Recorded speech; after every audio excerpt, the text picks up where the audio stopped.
Halo, apa kabar semuanya?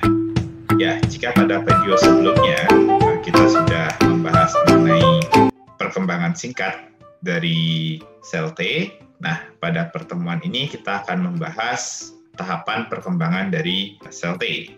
Ya, mulai dari sel punca sampai akhirnya menjadi sel T mature atau sel T yang matang. Bagaimana prosesnya? Mari kita saksikan video berikut ini. Sel punca dari sel T itu bermigrasi dari sumsum tulang ke kelenjar timus. Nah, sel punca ini kalau kita lihat susunan gen pengkode reseptor sel T-nya yaitu rantai alfa dan rantai beta belum mengalami penyusunan ulang. Sel punca kemudian akan berkembang menjadi sel negatif ganda.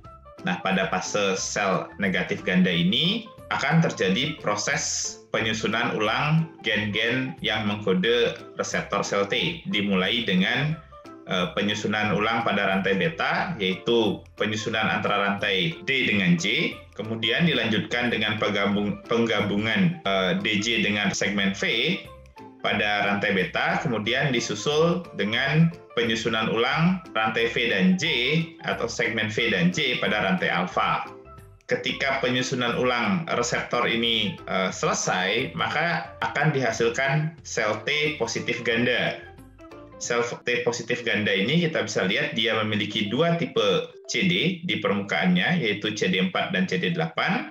Kemudian di sini ada reseptor sel T hasil penyusunan ulang dari gen, dan molekul CD3 yang merupakan identitas dari sel T itu sendiri.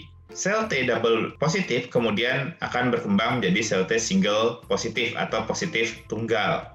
Jika nanti sel T tersebut mempertahankan molekul CD8, maka dia akan berkembang menjadi sel T sitotoksik, dan apabila mempertahankan CD4-nya, maka dia akan berkembang menjadi sel T helper.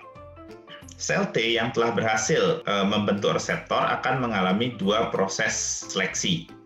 Pertama adalah seleksi positif yang terjadi di area korteks.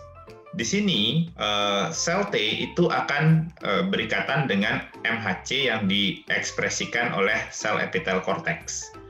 Apabila sel T mampu mengenali molekul MHC yang diekspresikan oleh sel epitel korteks, maka sel T tersebut akan bertahan hidup. Sedangkan apabila dia tidak mampu mengenali MHC yang diekspresikan oleh sel epitel korteks, maka sel T tersebut akan mengalami apoptosis. Jadi inti dari seleksi positif adalah sel yang bertahan hidup adalah sel yang mampu mengenali MHC dari sel epitel korteks, atau dengan kata lain adalah sel T yang dapat mengenali MHC sendiri. Sel T yang lolos seleksi positif itu kemudian bermigrasi ke daerah medula, dan di sini dia akan mengalami seleksi negatif. Nah, seleksi negatif itu membutuhkan keberadaan antigen presenting cell yang bermigrasi dari sumsum tulang.